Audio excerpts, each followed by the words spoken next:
तो आप ये दूसरा स्कंद पढ़ रहे हैं। दूसरा स्कंद काफी जो है वो टेक्निकल है। पुरुष सूक्त, चतुश्लोकी भागवतम, टेक्निकल डिटेल्स ज्यादा है। समय की गणना, समय का पूरा हिसाब किताब कैसा होता है, काल का, वो सब दिया हुआ है इसमें। और उसमें आप अभी पढ़ रहे हैं पुरुष सूक्त के बारे में, जिसमें भगवान का विराट रूप का वर्णन है। भगवान का ये विराट रूप जो है ये नित्य निरंतर नहीं है। ये आध्यात्मिक जैसे रूप होते हैं भगवान के, वैसे नहीं है। ये तो कम बुद्धिजीवी लोगों को समझाने के लिए बताया गया है कि भगवान के जो हड्डियां हैं वो पर्वत हैं, भगवान की जो नसें हैं वो नदियां हैं, भगवान का जो पेट है वो समंदर है, भगवान की आंखें सूर्य चंद्र हैं, भगवान के पीठ जो है वो अधर्म है।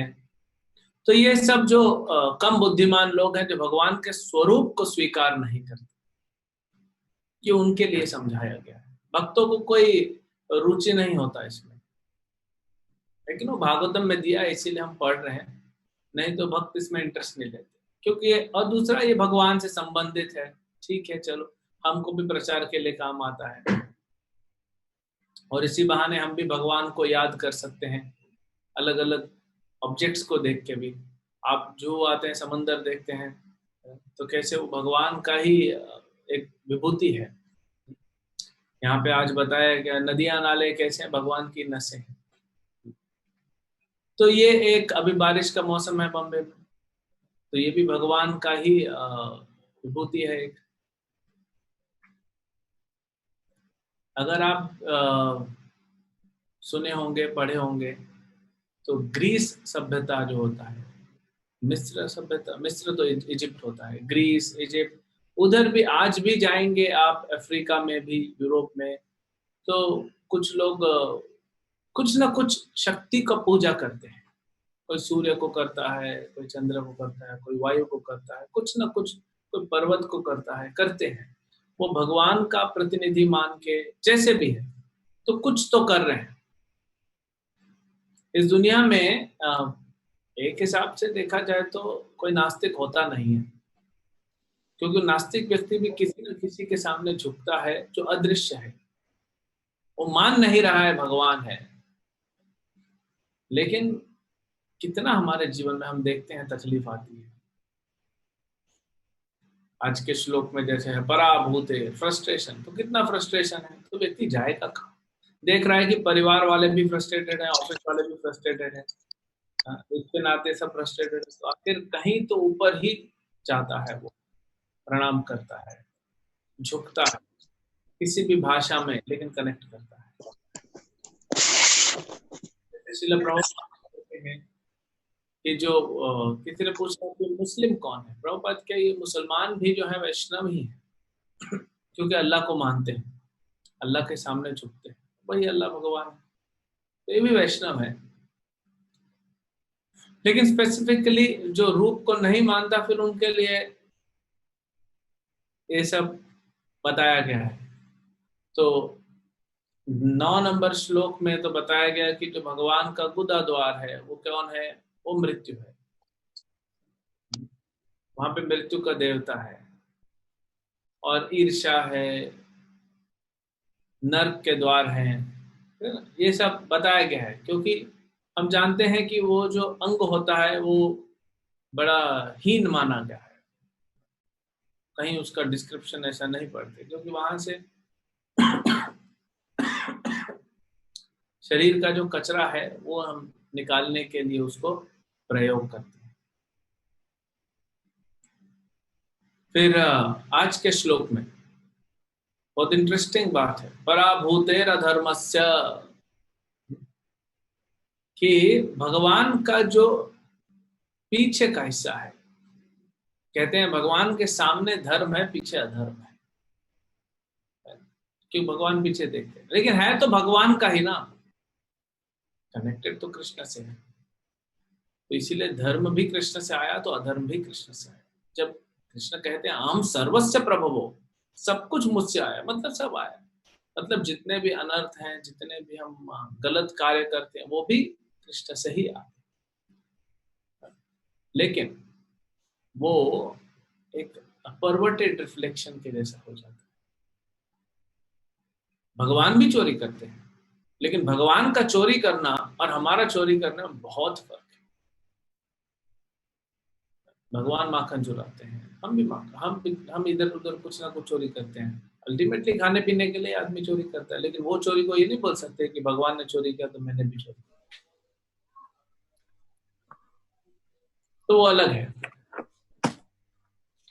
वो भगवान का हिसाब से टेक्निकली देख, क्योंकि जब सब भगवान का है तो भगवान ने उठा लिया, तो चोरी कैसे होगी, है ना। आप अगर आपके बड़ा घर है, 10-20 कमरे हैं, उसमें आप किसी भी कमरे में जाएंगे, कुछ भी सामान उठाएंगे तो कोई थोड़ी बोलेगा चोरी किया, आप ही का है सब, आप मालिक हैं वहां। तो ये जो पीछे का हिस्सा है भगवान का पीठ, यहाँ पे अज्ञानता और पराभूते मतलब फ्रस्ट्रेशन रहता है, और इमोरलिटी, अधर्म। तो इसको थोड़ा हम देखते हैं कि क्या है ये, क्यों भगवान के पीछे से कंपेयर किया गया इसको। बाकी तो आप समझ गए, नाट्य नद, नदी नाम, नदियां जो हैं, बड़ी नदियां या छोटे छोटे नदी नाले बने हुए, नहर बनी हुई है, वो भगवान की नसें हैं, है ना। तो प्रभुपाद जी एक जगह लिखते हैं, थर्ड कैंटो में आता है शायद, कि ये ऐसी में आता है कि जिसको नर्वस प्रॉब्लम है ना, नसों की समस्याएं हैं, वो नदी में नहाने से ठीक हो जाती है, क्योंकि विराट रूप में वो भगवान की नसें हैं। किसको पेट का तकलीफ है तो वो समंदर में नहाने से ठीक हो जाता है, क्योंकि भगवान का पेट जो है वो समंदर से कंपेयर किया गया, तो ये कनेक्ट होता है। और हड्डियां क्या है भगवान की, वो पर्वत है ना। तो ऐसा नहीं कि पर्वत पे जाके रहेंगे तो आपकी हड्डी मजबूत होगी, लिखा नहीं है, हो सकता है, हमको नहीं पता, ऊपर नीचे चढ़ेंगे तो हो सकता है हो जाए। लेकिन हम बेसिकली आज बात करेंगे थोड़ा सा फ्रस्ट्रेशन, अज्ञानता और अधर्म।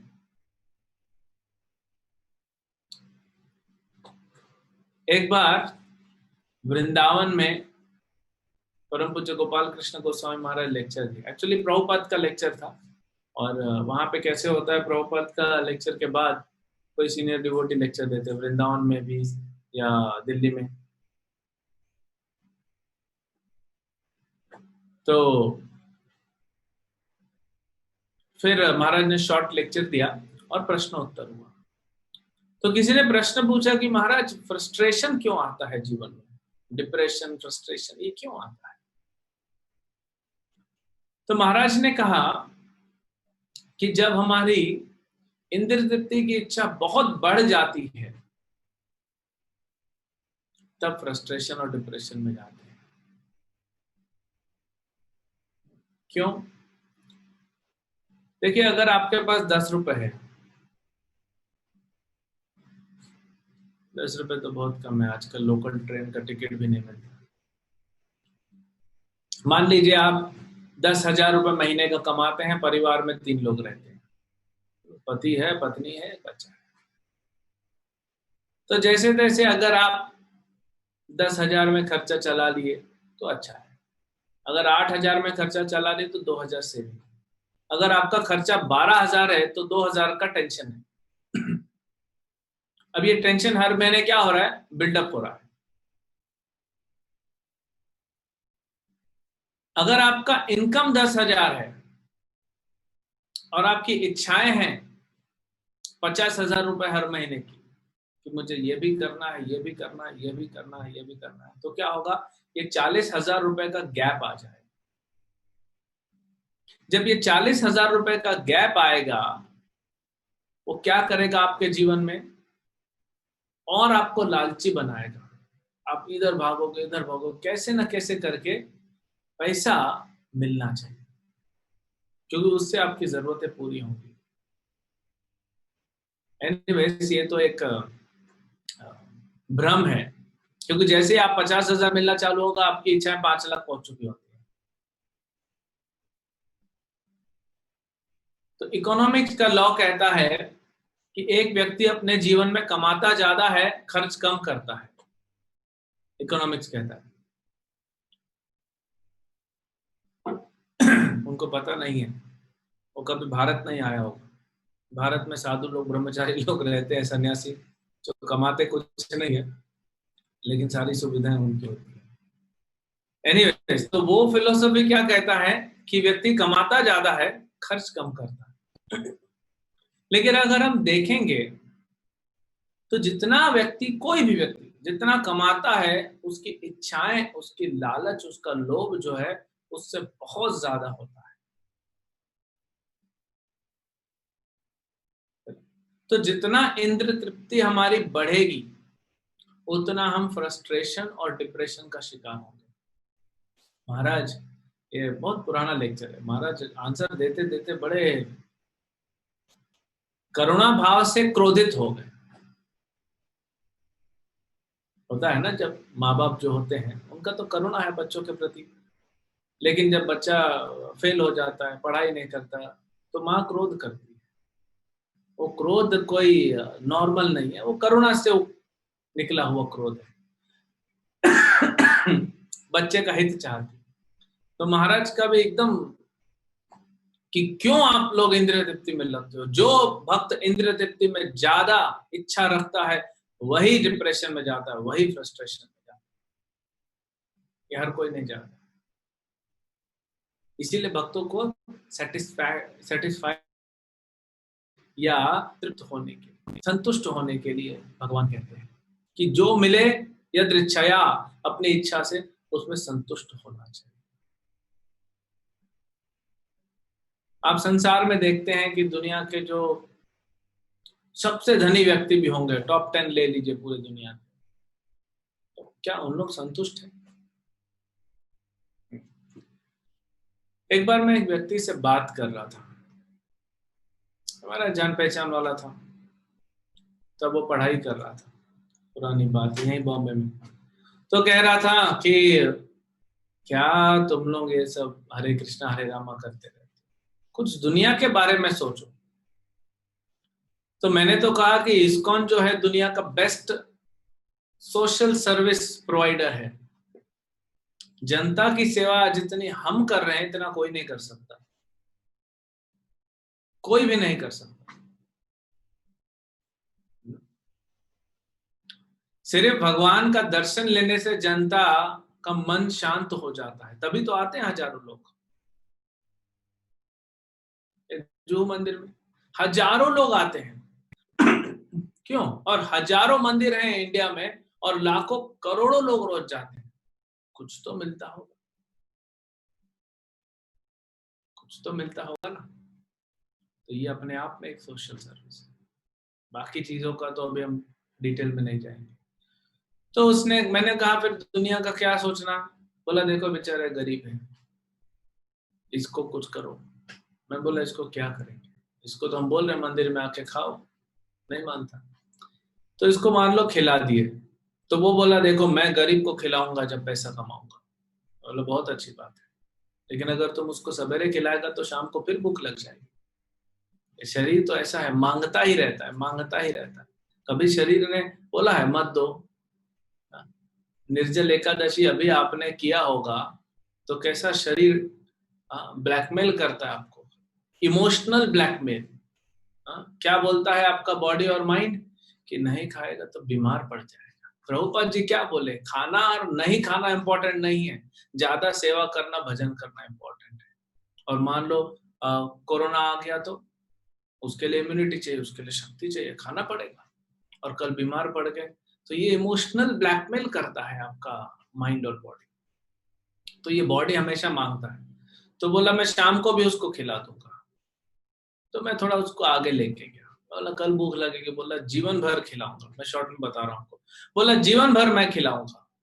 अच्छा, ये तो हो गया खाने का। कपड़ा, बोले मैं कपड़ा दूंगा। अच्छा, और मकान, बोले मैं उसको रहने के लिए दूंगा। वो भी बोले जा रहा है, मैं भी साथ चलते जा रहा हूँ।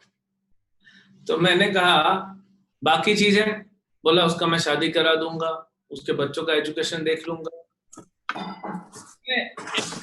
ఆ టమాటో చట్నీ ఉంది కదా, मैं हर फैसिलिटी उसको दूंगा, उसने कहा। तो मैंने कहा कि अगर तुम हर फैसिलिटी उसको दोगे, तुम्हारे पास है क्या वो सब फैसिलिटी देने के लिए? यू शुड हैव इट ना, आपके पास होना चाहिए तभी तो आप दे पाओगे। बोला है ना मेरे पास। तो मैंने कहा तुम्हारे पास वो सब है जो तुम उस भिखारी को देना चाहते हो, और तुम सोचते हो कि वो भिखारी जो है वो फुटपाथ पे इसलिए दुखी है, और जब ये सारी फैसिलिटी मिल जाए तो सुखी हो जाए। बोला हाँ। तो मैंने उससे पूछा क्या तुम सुखी हो? तुम्हारे पास तो सब है, ज्यादा है, आर यू हैप्पी? क्या तुम सुखी हो, तुम खुश हो? अब मान लीजिए उसको ऐसा 25,000 वोट का झटका लगा कि ये क्या प्रश्न है। मैं बोला सोच जाके, मैंने बोला इसको घर पे जाके सोचना आराम से। तो ये सिर्फ माया का एक वेपन बोल सकते हैं, हथियार बोल सकते हैं, या उसका प्लान है कि कुछ न कुछ आपको चाहिए। कभी ऐसा नहीं होगा कि ठीक है नहीं चाहिए मैं तृप्त हो गया, और जैसे ही आप फ्रस्ट्रेट होते हैं ना, तृप्त तो नहीं होते, संतुष्ट तो नहीं होते। दूसरा एंगल है, कुछ कुछ लोग को मिलता ही नहीं, बेचारा कर्म नहीं होता तो क्या करेगा, इतना मेहनत करता है, इतना मेहनत करता है, नहीं मिलता, पूरी तरह फ्रस्ट्रेट चला जाता है। और होते हैं फ्रस्ट्रेशन में आता है, तो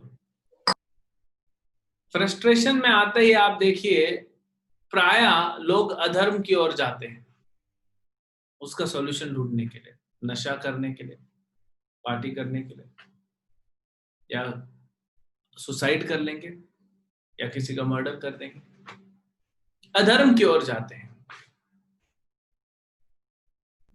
इवन हम साधक भी क्यों ना हो, जब हमारी इंद्रिय तृप्ति की इच्छा बढ़ जाती है, फ्रस्ट्रेटेड हो जाते हैं, तो हमारा भी जप में डिस्ट्रैक्शन होता है, हम भागवत ठीक से सुन नहीं पाते, हम भगवान का दर्शन नहीं ले पाते, दूर हो जाते हैं हम भगवान से। मान लीजिए भगवान के पीछे चलेंगे, तो यहाँ पे ये जो वर्ड है पराभूते बहुत इंपॉर्टेंट है, कि हम भी जब फ्रस्ट्रेट होते हैं तो क्या होता है, भगवान से दूर हो जाते हैं, सामने खड़े हैं पीछे चले जाते हैं, और फिर रोते रहते हैं, कोई मेरा कुछ कर नहीं रहा है, कोई मुझे हेल्प नहीं कर रहा है। और प्राय जो मटेरियलिस्टिक लोग होते हैं, डिवोटीज तो नहीं, मटेरियलिस्टिक लोग जो बाहर के अभक्त होते हैं, वो अधर्म की ओर जाते हैं, फ्रस्ट्रेशन कभी कभी। अच्छा, अधर्म की ओर जाएंगे ना, माया उनको प्रोत्साहन देगी, जाओ बेटा शराब पियो, ड्रग्स लो, सुसाइड करो, किसी को मार दो, एक्सीडेंट कर दो, पड़े रहो, सो जाओ, कुछ तो जाके अधर्म करो। लेकिन अगर किसी प्रोग्राम या प्लान से, भगवान के किसी प्लान से उस पर कृपा होती है, और वो भटकता हुआ आदमी अगर किसी वैष्णव से टकरा जाता है, तो भक्त लोग उसको प्रचार करने का प्रयास करते हैं। तो जैसे ही वो भक्ति में आता है, तुरंत जो उसका फ्रस्ट्रेशन होता है, जो उसकी इच्छाएं होती है, आप देखेंगे माया पूरा करना चालू करती है। आप किसी भौतिक वस्तु के लिए प्रयास कर रहे हैं, प्रयास कर रहे हैं, अति प्रयास किया, मिला नहीं, आप फ्रस्ट्रेट होकर छोड़ देते, आप सोचते हैं छोड़ो इसको, जाएंगे चलो हरे कृष्ण मंदिर। आप जैसे ही जाते हैं उधर, माया देवी क्या करती है, आपका इच्छाएं पूरा कर देती, या तो आपको एक उत्साह दे देती है कि ठीक है ये नहीं मिला तो इसके लिए ट्राई करो। ये तो अनुभव किया होगा, ये भक्तों ने भी अनुभव किया। तो ये क्या है? ये अधर्म की ओर खींचने का है। तो उदाहरण आता है कि जैसे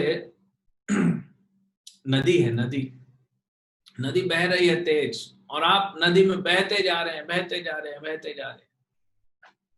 ये भौतिक संसार का जन्म मृत्यु का चक्कर है, बहते जा रहे हैं। आपने सोचा कि चलो किनारे पे चलने का प्रयास करते हैं, थोड़ा जाते हैं, बच जाएंगे। और किनारे पे जाओगे तो किनारे पे क्या होता है, जो नदी के किनारे होते हैं वहां पे पानी बहुत ज्यादा तेज होता है। नदी में रह नहीं सकते क्योंकि वहां मगरमच्छ है, वो आपको तंग करता है। बाहर निकलेंगे किनारे में बहुत ज्यादा पानी तेज होता है, बाहर निकल नहीं सकते। यही हम लोगों का दशा है आज। भौतिक संसार लोगों का यही। तो जब तक भगवान के अहितों की कृपा से कोई वैष्णव आके हमको उठा नहीं लेता, हम फंसे रहते हैं इसमें। हमको भी चेष्टा करनी होती है। अगर कोई है जो ऐसे भी जीव होते हैं, मगरमच्छ बहुत सारे घूम रहे नदी में आपको खाने के लिए, और आप मगरमच्छ की सवारी करके आराम से सोच रहे हाँ कितना अच्छा जीवन है, तो फिर क्या करेगा वैष्णव, या क्या करेंगे भगवान? छोड़ देते। ऐसे भी संसार में जीव हैं। लेकिन अगर कोई चेष्टा कर रहा है निकलने की, तो भी निकल नहीं पाएगा। अगर कोई चेष्टा करे और वैष्णव उस पर कृपा करे, ये दोनों का पार्टनरशिप होगा, तब ये जीव बाहर आ सकता है।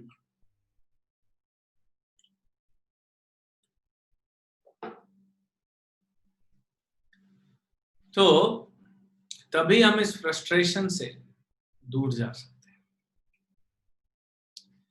अब आप देखिए कहां कहां कब कब फ्रस्ट्रेशन नहीं होता। तो एक उदाहरण लेते हैं, बहुत सारे उदाहरण शास्त्रों में। प्रहलाद महाराज का है, कंटिन्यूअस हरासमेंट, कंटिन्यूअस। खुद का बाप शेर के पिंजरे में डाल देता है, जहरीले सांपों के बीच छोड़ देता है, अग्नि में डाल देता है, पत्थर से बांध के समुद्र में डाल देता है, पहाड़ से धक्का दे देता है, हथियार से अटैक करवाता है। Continuous harassment. 5 साल का बच्चा बोलेगा नहीं कि ये क्या चल रहा है? कहीं तो कंप्लेंट करे, कहां जाए कंप्लेंट करने? पूरा त्रिभुवन तो पिताजी ने लेके रखा हुआ है, माँ के पास भी नहीं गया। अच्छा ये छोड़िए, एक बार प्रहलाद महाराज ने भगवान को तक नहीं बोला कि प्रभु मुझे तकलीफ हो रही है, बचा लीजिए।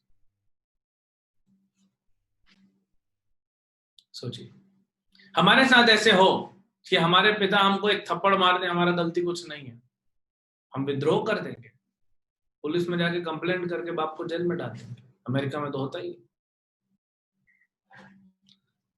एक इंडियन फैमिली रहती है अमेरिका में, उनका बेटा है 4 साल का। तो दादी गई इंडिया से घूमने के लिए कि थोड़ा बेटा और बहू के साथ, पोते के साथ रहूंगी। बेटा और बहू जॉब पे गए हुए थे, पोता आ गया 4 साल का स्कूल से, खेल रहा था बैठ के। दादी बोली बेटा पढ़ ले, खेलना कूदना बहुत हो गया, थोड़ा पढ़ाई कर ले।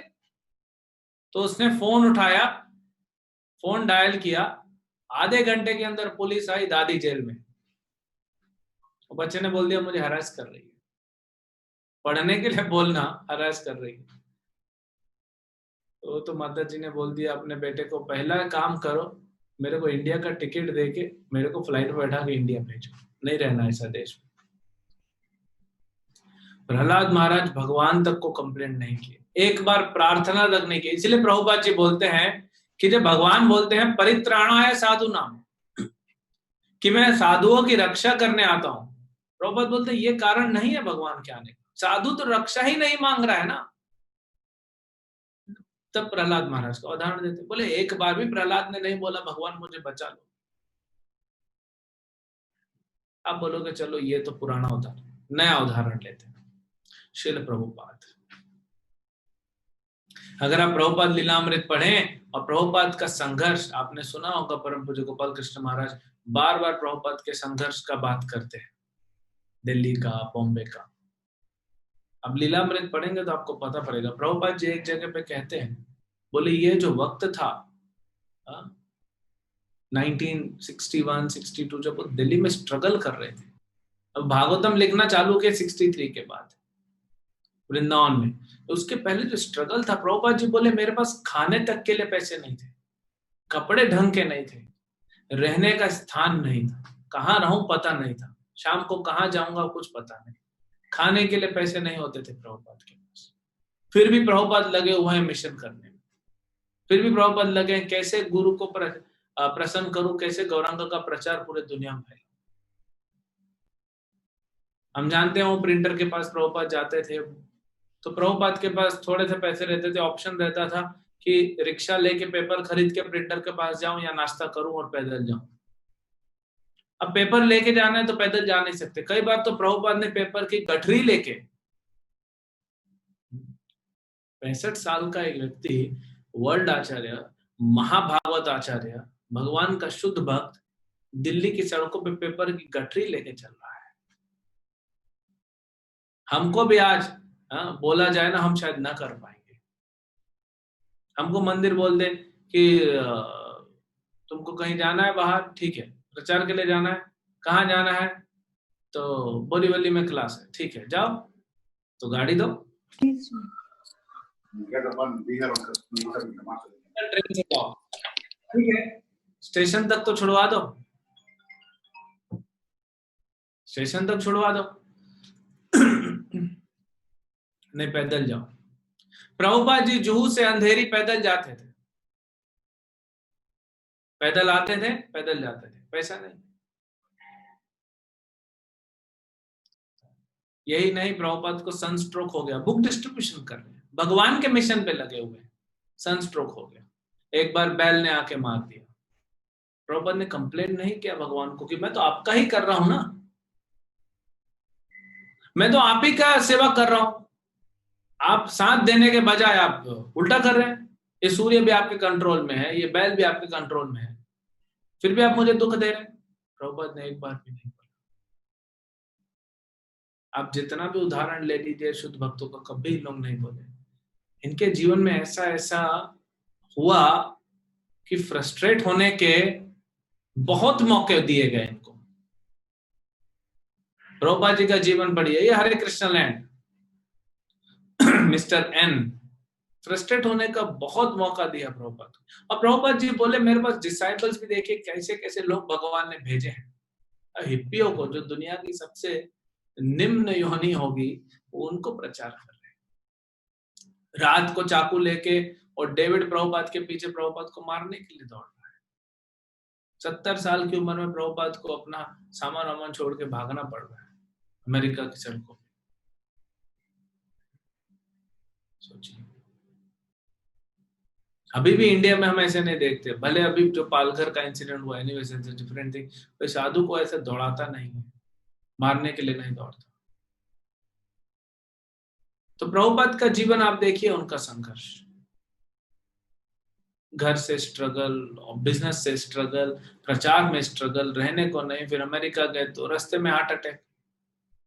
एक बार भी भगवान को नहीं कहा कि आप कैसा क्यों कर रहे हैं प्रभु मेरे साथ।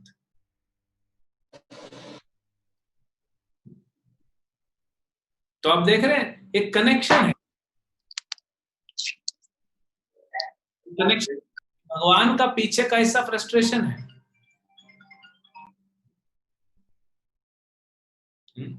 भगवान का पीछे का हिस्सा फ्रस्ट्रेशन है, क्योंकि हम भगवान के पीछे चले जाते हैं, हम भगवान को छोड़ देते हैं, हम भक्ति में ढीले पड़ जाते हैं, हम भगवान पे दोष देते हैं, हमारा इंद्रिय तृप्ति का इच्छा पूरा करने के लिए हम भगवान को प्रार्थना करते हैं। तो हम अधर्म के मार्ग पे जब आ जाते हैं तो फ्रस्ट्रेशन होते हैं, भगवान के पीछे चले जाते हैं। और भगवान के शुद्ध भक्त या वो साधक जो सिंसियरली कर रहे हैं, वो फ्रस्ट्रेट नहीं होते। बहुत संघर्ष है उनका जीवन में, बहुत ज्यादा, लेकिन फ्रस्ट्रेट नहीं होते।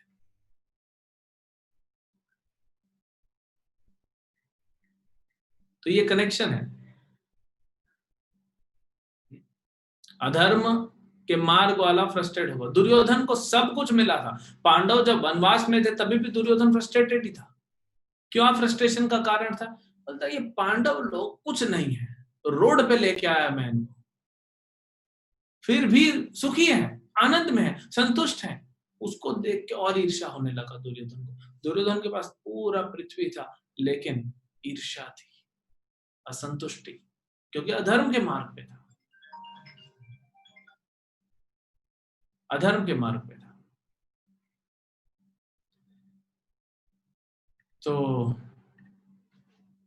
टाइम हो गया, हम यहाँ पे रोकेंगे। किसी को कुछ पूछना है तो पूछ सकते हैं।